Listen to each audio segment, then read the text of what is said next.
falar da questão da adoção. Adoção onerosa e a adoção gratuita. Porque assim, gente, eu queria fazer um disclaimer aqui, deixar claro, que eu, pessoalmente, quando eu penso num bom criador de cães, como o André e a Ingrid, eu não acredito em compra de animal. Eu acredito numa adoção onerosa, na qual aquele valor que você está investindo, você não está comprando um cachorro, você está custeando os meios para que o criador dê qualidade de vida para as matrizes, para que ele cuide adequadamente dos filhotes, para que ele tenha estrutura para dar vacinas, remédios, as melhores rações, para que esse animal tenha acompanhamento veterinário. Nada disso é de graça.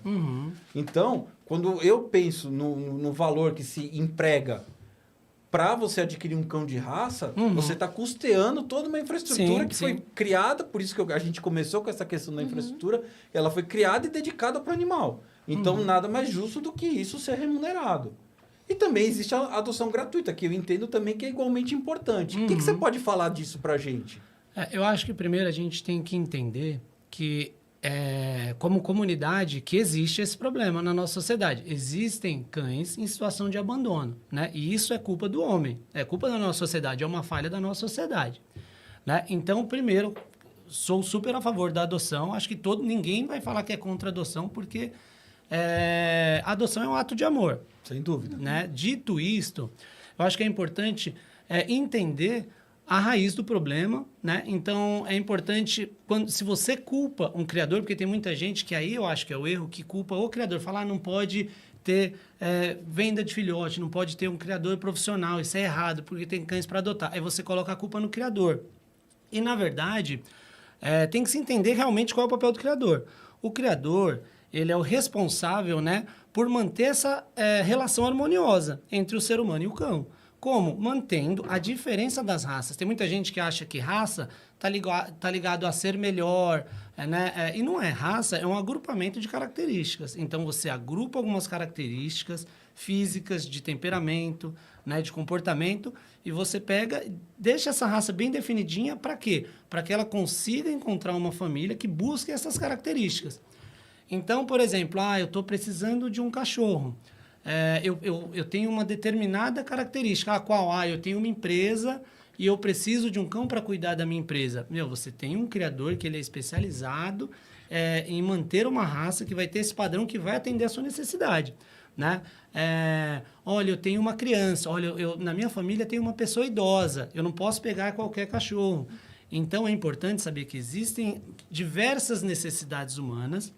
E aí o criador responsável, ele fica responsável por manter, né, esse padrão para as pessoas conseguirem, para que os cães tenham interações melhores. Então, na verdade, culpar o criador ou acabar com isso, mesmo que o objetivo seja proteger os cães em situação de abandono e tal, se você acaba com o trabalho do criador profissional, você, a longo prazo ou até médio prazo, você vai estar acabando com essa diferença de raças. Não vai existir mais raça.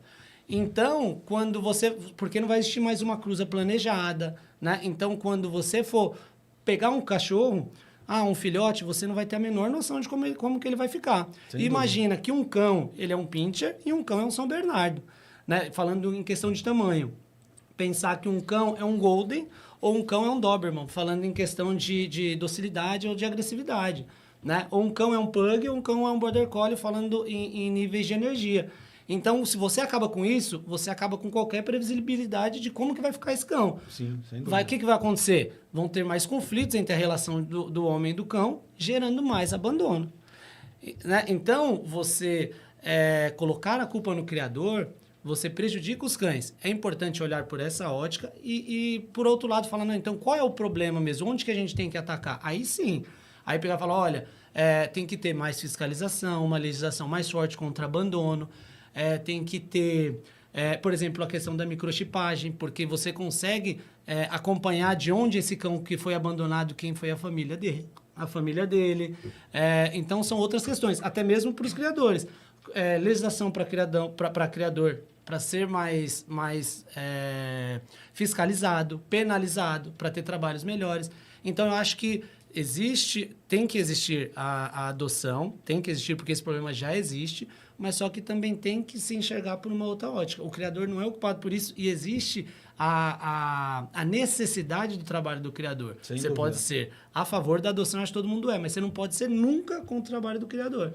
Até porque você responsabilizar o criador é um erro grande. Vamos imaginar um mundo hipotético no qual não existe o criador de cães. Vai continuar existindo cão abandonado, da mesma forma.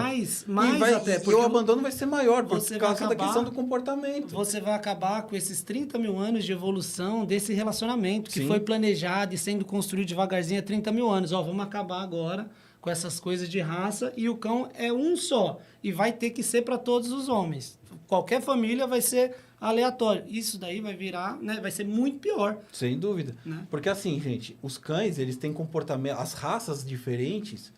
O cão, por si só, por ser um cão, ele tem comportamentos que já estão determinados no genoma dele. Eles são comportamentos chamados filogenéticos. A gente teve uma aula sobre isso com a Tuane. Aliás, um beijo para a Tuane, adestradora da Velma. Ela cuida da Velminha, inclusive, de segunda a sexta, né?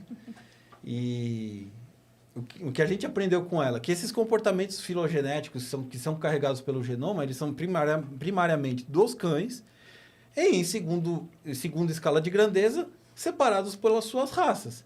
Então, se você mistura essa genética novamente, você cria uma imprevisibilidade da qual você vai sujeitar as pessoas a não saberem como é que vai ser o filhote que vai nascer na casa delas. E isso expõe a segurança deles ainda mais no que diz respeito ao abandono. Porque a desculpa pelo abandono, ela tem as mais variadas naturezas. Ficou grande demais. Inclusive, é bom que seja dito isso, e eu vou trazer essa pauta aqui. Nossa primeira cachorra foi a Mila. Ela era uma border lata. Vocês já viram as fotos da Mila. A Mila foi abandonada 2 vezes na vida dela. Ou seja, ela não saiu de um canil.